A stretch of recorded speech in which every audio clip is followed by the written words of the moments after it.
Kepala Satuan Polisi Pamong Praja Kota Makassar, M. Iqbal Asnan, diamankan tim sus gabungan Polrestabes Makassar dan Polda Sulsel.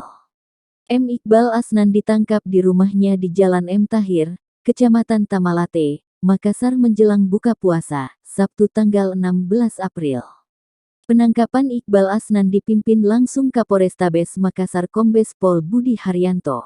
Sebelum dibawa ke Polrestabes Makassar, Iqbal lebih dahulu diminta menandatangani surat penangkapan. Saya pimpin langsung penangkapan di rumahnya, kata Kombes Pol Budi Haryanto kepada Tribun Timur. Kasus ini menjadi perhatian banyak pihak termasuk Wali Kota Makassar Denny Pomanto. Denny meminta semua pihak mempercayakan kasus ini kepada polisi. Kasus segera terungkap, kata Denny awal pekan.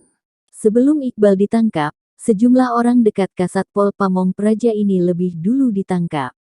Sebelumnya diberitakan, Najamuddin Sewang ditemukan tergelak di Jalan Danau Tanjung Bunga, Minggu tanggal 3 April tahun 2022 siang. Awalnya, Najamuddin Sewang yang masih berseragam Dinas Perhubungan, diduga tewas kecelakaan tunggal. Namun, setelah jasadnya hendak dikafani, keluarga menemukan adanya lubang di tubuh almarhum.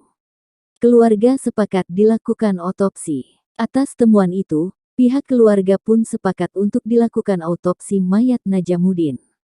Setelah dilakukan autopsi di RS Bayangkara, terungkap bahwa Najamuddin Sewang tewas ditembak. Hal itu dikuatkan dengan adanya proyektil peluru yang bersarang di bawah ketiak kirinya. Proyektil itu pun masih diselidiki di Laboratorium Forensik Cabang Makassar. Sementara jenazah Najamuddin Sewang telah dimakamkan di kampung halamannya di Kabupaten Takalar, Senin pekan lalu. Kecelakaan sebelum terjatuh sempat ada suara ledakan seperti suara tembakan. Tapi suara tersebut diduga oleh saksi suara knalpot yang meletus. Itu belum diketahui secara pasti. Nah, saat ini almarhum telah dimakamkan di Kabupaten. Terima kasih sudah nonton. Jangan lupa like, subscribe, dan share ya.